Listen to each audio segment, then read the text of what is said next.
Bisan pa man sa hagit ng giatubang karon di gud mawa ang pagka-creative sa mga Pinoy nga makapagaan sa mga samang sitwasyon nato karon. Sama na ning pangan sa usa ka kan-anan nga makapadani paayo hinuon sa mga manglabay.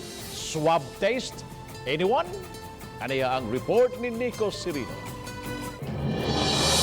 Barangay Pulpugan sa lungsod sa Konsolasyon nakapadani sa among atensyon ug nakapahunong gyud kanamo kining usa ka kan-anan. Swab taste mo'y labing makapatingkag siguro sa dunggan karong panahona ug tuod man mao kini ang nakadapit sa uban nga makalingi sa ilang kan-anan. Pandemic sir ba niya, wala laing income niya.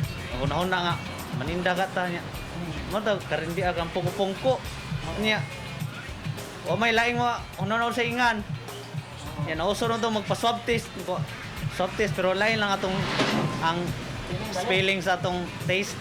Mga produktong pang pungko-pungko ang ilang specialty sama sa ngoyong, lumpia, ginabot ug uban pa. Apan gawas niini, may mga putahi sab sila nga mga sudan alang sa kadtong nagkutoy ang tiyan. Dinhisab gipagawas sa mga tag-iya ang ilang playful o creative nga kinaiya sa mga baligya nga produkto. Ano bula ka sa iba man, sir?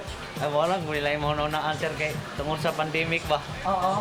Wala yung nauna Kana ko saan sana? Pork sulalap. Ano sulala? Pork chop na siya sir.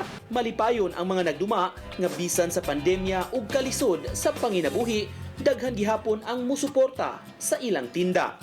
Positive gid sir, no yun sir, positive ko sa kalim kay tungkol sa ilang timpla nga nindot. Nya magbalik-balik sa kadiri. Balik-balik ka dili po. Oh, ari ko magkaroon na kadadlaw sir. Uban ni Godfrey Relien, Nico Sereno, Balitang Bisda.